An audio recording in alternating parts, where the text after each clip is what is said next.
See, before Friday in the United States Supreme Court decision that said that federal judges no longer have in their tool bag the ability to use nationwide injunctions, except in some rare circumstances and maybe involving states, to stop a president who's out of control, whose abuse of power is nationwide, but now federal judges can't counter that with nationwide injunctions. Before that, I never really had to talk a lot about class action certification process, competing class actions, and multi-district litigation and rules about multi-district litigation and a whole panel of judges you've never heard about.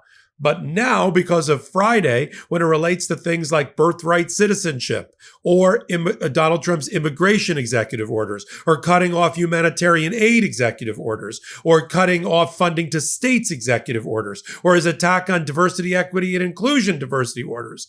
Now I got to do a breakout lesson about class actions, and you're going to know everything you ever wanted to know about 28 USC 1407, motions to transfer and consolidate, and everything you ever wanted to know about multi-district litigation panels. The JPMLs, I've been in front of them. I'm going to break it down for you right here on Legal AF. And I've got a little Easter egg, because the last time I was involved with a joint panel on multi-district litigation, my co-counsel was one of Donald Trump's new heads of the Civil Rights Division for the Department of Justice, Harmeet Dillon. I'm going to break it all down for you right now. What happened and why do I need to teach you about multi-district litigation? Okay. So on Friday, the Supreme Court 6-3 MAGA majority, as you probably already know, decided that in the context of birthright citizenship and the 14th Amendment, they made a declaration overturning 100 years of precedent, saying that federal judges have to stay in their lane. They can only issue injunctions no wider than necessary for the case and controversy in front of them that involves the individual parties in front of them, and they can't issue nationwide injunctions, even to declare unconstitutional Donald Trump's rogue assault on power and separation of powers. That's for the Supreme Court to declare. Federal judges, Amy Coney Barrett wrote for the majority, are only to decide parties in front of them, cases in front of them, and if it touches on constitutional issues, we'll take it from there. Okay.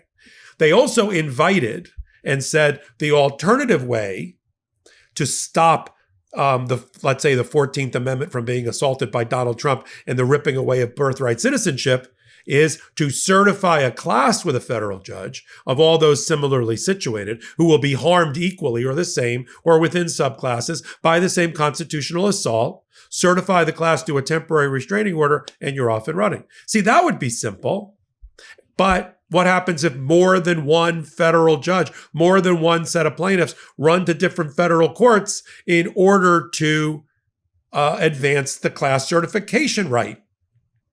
That just happened.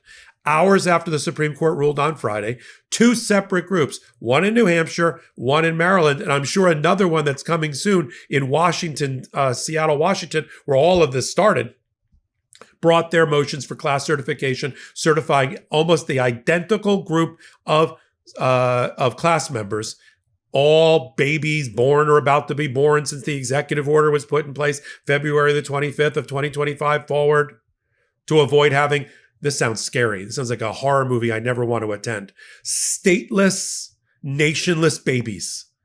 Just the whole thing creeps me out. That you're born, but you're nationless, you're stateless, your citizenship is in question. Where? In what dystopic country am I in? So, class actions get filed. New Hampshire, New Jersey, likely in Washington. But you can't have class actions on the same thing, can you, Popok? About the same class. What if you have competing decisions? What if one judge grants the temporary restraining order, another judge doesn't grant it? What do you do with that? Now we're up to the joint panel on multi-district litigation. So here's what happens. An MDL, multi-district litigation, arises when a court on its own, including the panel, or individual judges, or a party says, I'm subject to two competing class actions on the exact same thing. It's got to go before one judge, both of these class actions, or get consolidated into one class action. And so there is a body of law under 28 United States Code 1407, which deals with multi-district litigation. I've been involved because I filed a case along with about a dozen other lawyers against big banks who were trying to screw the rights of small mom and pop accounting firms and bookkeeping firms who were filling out applications for PP loans, personal loans related to the COVID crisis. And they were getting screwed out of the fees that they were earning for putting together these packages after spending hours not getting paid. So we sued on behalf of a bunch of these companies in about 10 different states against all these different banks, and it ended up before the multi-district panel. Same thing's going to happen here. This birthright citizenship case up in front of Judge LaPlante in Massachusetts, Judge Boardman in Maryland, Judge Coffenor in Seattle, are all going to get in front of this panel. Now, who's the panel? I kept you on the edge of your seats, and let me tell you. The panel's very interesting. And wait till you hear the makeup of it. It's 7 judges who are appointed to this panel by Chief Judge Roberts of the United States Supreme Court. There are 4 members of the panel that were appointed originally to their federal, because they're all federal judges as well, they have a day job, by George W. Bush. All 4. 2 by Bill Clinton. 1 by Obama. None by Trump, first time or second time. None by Biden. You need, out of that 7, you need 4 to grant the motion they put together a panel, and they decide whether they're going to grant the motion to treat this as a multi-district litigation. You got a good shot that it's going to be a George Bush person making this decision, right? So Donald Trump has very little sway, as you can tell, over either John Roberts, but he's already out of the picture, any of these 7 that are going to make the decision. They then, on a motion or on their own initiative, pull the parties together, all the parties, the 2 class actions, the 2 sets of lawyers, ACLU on one, Democracy Forward, the lawyers from Georgetown University, pull them all together. They hold a hearing about whether this is a true competing class actions. It is. That's going to be a relatively easy part of the hearing. Pardon me. That's going to be a relatively easy part of the hearing. Then they decide who the transferee judge is going to be. So they transfer it to one judge. Could be in Massachusetts, could be in, it could be one of the 3 judges that's already handling the case. New Hampshire, Massachusetts, or Seattle. Judge Coffin or Judge Boardman or Judge LaPlante. Or they could pick another judge. I don't think they pick another judge.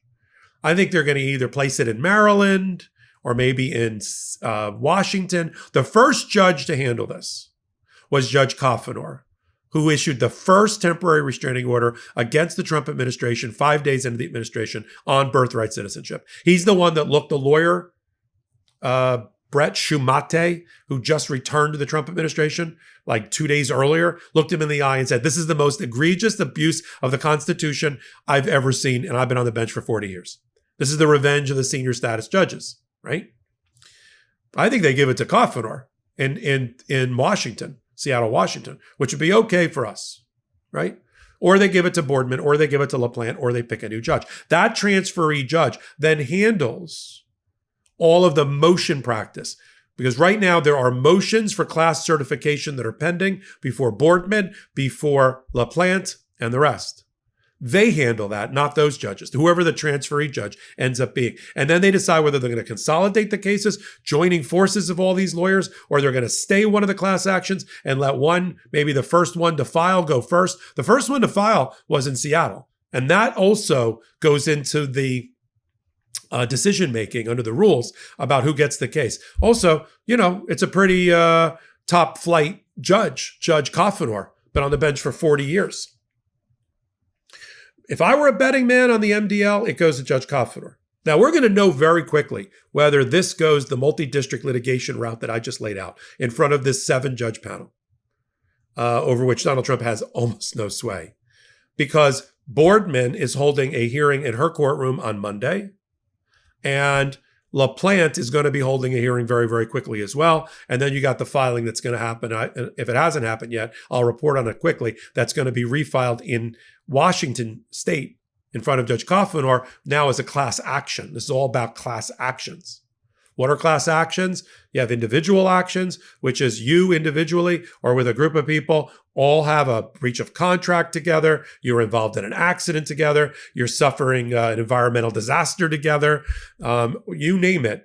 and you're not so large as to be treated as a class action. You have individual rights that you are prosecuting, and the case will rise and fall and ultimately determine your rights, your injuries, your damage for you and only you. Collective or class action, representative parties are representing a class of people as putative class representatives who have similarly situated claims, and where one ruling is judicially efficient, that's a collective or class action, and there's rules for that. There can also be subclasses. For instance, one of the ways to defeat class action, not to tell Donald Trump's lawyers anything they don't already know, is to argue that the claims of everybody aren't typical. Like when we start using class action vehicle against Donald Trump cutting off funding to states for, let's say, Medicare or Medicaid or education, their argument's going to be, it's too many. The class isn't unified. The class isn't monolithic. The class doesn't have typical claims. New Jersey does things differently than Kentucky, that does things differently than Maryland, and so on and so on. The way to handle that is you break it up into subclasses. The New Jersey subclass, the Maryland subclass, the Massachusetts subclass. You see? So there's ways within class actions to resolve that issue. So I wanted you to know right now about the joint panel on multi-district litigation. I wanted you to know about that's 28 USC 1407, because I may be talking a lot about it. I'll know more. I'll be better informed on Monday, Tuesday, as I see what happens. Now, even if the individual parties don't move for it, the judges obviously know. Look, Judge Boardman knows that there's another case up in New Hampshire. They can raise it on their own. They're waiting to see if the parties put it on the plate. If they don't, they'll put it on the plate. Okay, what are we going to do? We got competing class actions. Shouldn't this go to the joint panel on multi-district litigation? Yes or no? Even the joint panel can step in and say, whoa, we see what's happening. They're like air traffic controllers. We see what's happening on the board. We got two planes trying to land at the same time on the same runway. Let's avert disaster, pull this into multi-district litigation, transfer it all together in one case so we get one ruling. That's what should happen. What's going to happen, I will report on it right here in Legal AF. So in the meantime, take a moment, hit the free subscribe button, rinse, repeat. Legal AF the hot takes, Legal AF the podcast on the Midas Touch Network and on audio where you can get audio. Subscribe to Legal AF the YouTube where you are right now. Legal AF the Substack when you want to read this kind of stuff. I started to use this. It may not fit, maybe because I'm hungry. I started to use this chocolate bar analogy, right? It's like chocolate companies figured out a way to give you what you wanted in all different ways, right? It's like, it's like chocolate delivery systems. So if you want a bite-sized version, you want a little kiss of a legal and political analysis, we got the hot take. The hot take here on Legal AF YouTube channel and on the Midas Touch Network. You want something a little bit more filling, a little bit more deep dive? Legal AF the podcast on the Midas Touch Network and audio platforms. You want to take the wrapper out and find the golden ticket? Legal AF the Substack, where you can read everything and some video work there as well. And so we got it for you any way you want. Any way you want your Snickers, fill in your favorite candy bar in the comment below. We got it for you. Until my next Legal AF product delivery, no matter what it is, I'm Michael Popok and I'm reporting. I'm Michael Popok and I got some big news for our audience. Most of you know me as the co-founder of Midas Touch's Legal AF and the Legal AF YouTube channel, or as a 35-year national trial lawyer. Now, building on what we started together on Legal AF, I've launched a new law firm, the Popok Firm, dedicated to obtaining justice through compassionate and zealous legal representation. At the Popok Firm, we are focused on obtaining justice for those who have been injured or damaged by a life-altering event by securing the highest dollar recoveries. I've been tirelessly fighting for justice for the last 35 years, so my own law firm organically building on my Legal AF work just feels right. And I've handpicked a team of top-tier trial fighters and settlement experts throughout all 50 states known as big auto injury attorneys who have the know-how to beat heartless insurance companies, corporations, government entities, and their attorneys.